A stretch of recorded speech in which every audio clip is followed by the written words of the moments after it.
नमस्कार. आज मी करते आहे पाण्याचा वापर न करता भरली वांगी. तर त्याच्यासाठी आपल्याला शेंगदाणे, तीळ, सुकं खोबरं, आलं लसूण पेस्ट, नंतर गरम मसाला, धणे पावडर, हळद, चिंचेचा कोळ, गूळ आणि आपल्याला तेल, कोथिंबीर हे सगळं याचं मिश्रण करायचं. ह्याचं सगळं प्रमाण ना मी डिस्क्रिप्शन बॉक्समध्ये दिलं आहे.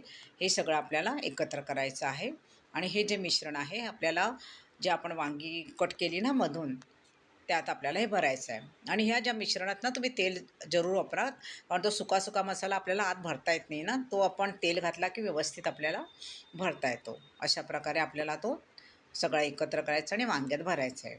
आपणा सर्वच नम्र विनंती आहे की आपण रश्मीजीत किचन चॅनलवर नवीन असाल तर सबस्क्राईब करा, लाईक करा, कमेंट करा आणि बेल आयकॉनचं बटन दाबायला विसरू नका. हे आता आपण जी वांगी भरली ती आता आपल्याला इडली पात्रात वाफवून घ्यायची आहेत. त्यामुळे आपल्याला पाण्याचा वापर करायचा नाही आहे पुढे. आता आपण ही व्यवस्थित लावून घेतली आणि त्याच्यावर झाकण देऊन आपल्याला 10 मिनटं ही शिजवायची आहेत. ही बघा अशा प्रकारे आपल्याला शिजवायची आहेत.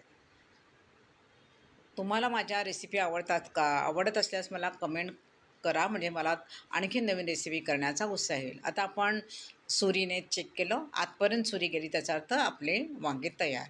आता आपण तेल टाकलं गरम पॅनमध्ये. आता आपल्याला मोहरी, हिंग, हळद आणि मिरची पावडर टाकायचे आहेत आणि कढीपत्ता टाकायचा आहे.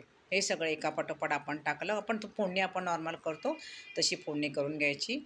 आणि आता आपल्याला जो उरलेला मसाला आहे ना तो त्याच्यावर टाकायचा आहे. हा उरलेला मसाला तुम्ही त्याच्यात टाका, तो परता.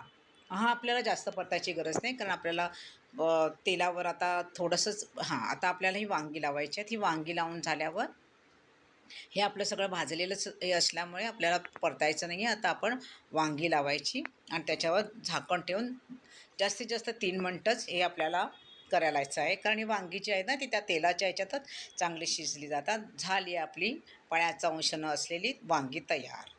धन्यवाद.